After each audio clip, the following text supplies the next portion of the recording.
Watching DSA videos isn't enough. Have you ever watched hours of tutorials, but the moment you open a LeetCode problem, your mind suddenly goes blank? You're not alone. Almost every beginner experiences this. The difference isn't how many videos you've watched, the difference is how you think before writing code. In this video, I'll show you the 7 practical steps that experienced developers follow to solve DSA problems with confidence. Step 1 is the most important: understand the problem statement. Before thinking about any algorithm, ask yourself, what is the input? What output is expected? Are there any constraints? Then close the problem for a moment and try to explain it in your own words. If you can't explain the problem without reading it again, you don't understand it well enough to start coding. Once you understand the problem, don't rush to write code. Take a pen and paper and work through a small example yourself. Draw the array, linked list, or tree and solve it step by step. Track how the values change after every operation. This simple habit helps you understand the algorithm much better than memorizing code, and it makes debugging much easier later. Now it's time to identify the building blocks of the solution. Ask yourself, does this problem require loops, recursion, 2 pointers, a stack, a queue, a hash map, or a tree? Don't think about the complete algorithm yet.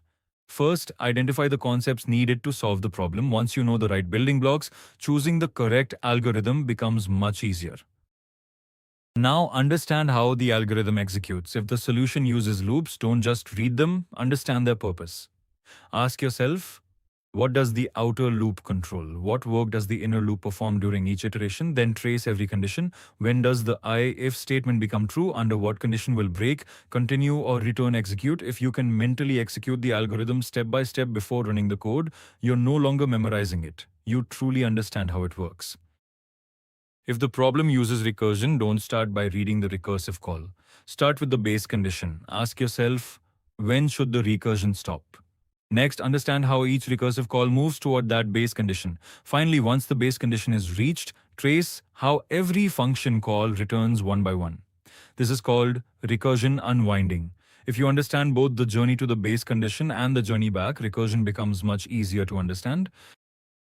If the problem involves linked lists or trees, understanding references is more important than memorizing the code. Track every variable on paper like prev, current, and next. After each line of code, ask yourself which node is each variable pointing to now. Never assume, always trace it.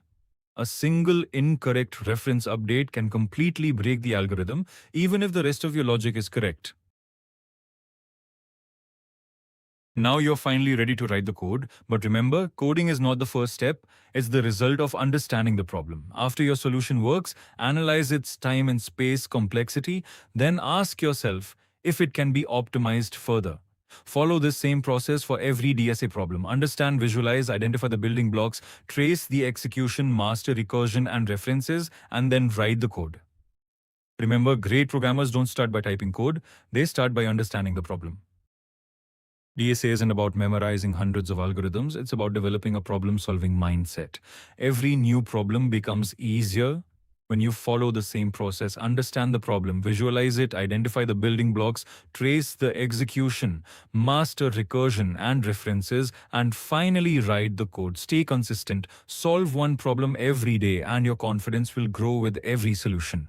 If you found this helpful, like, subscribe, and share.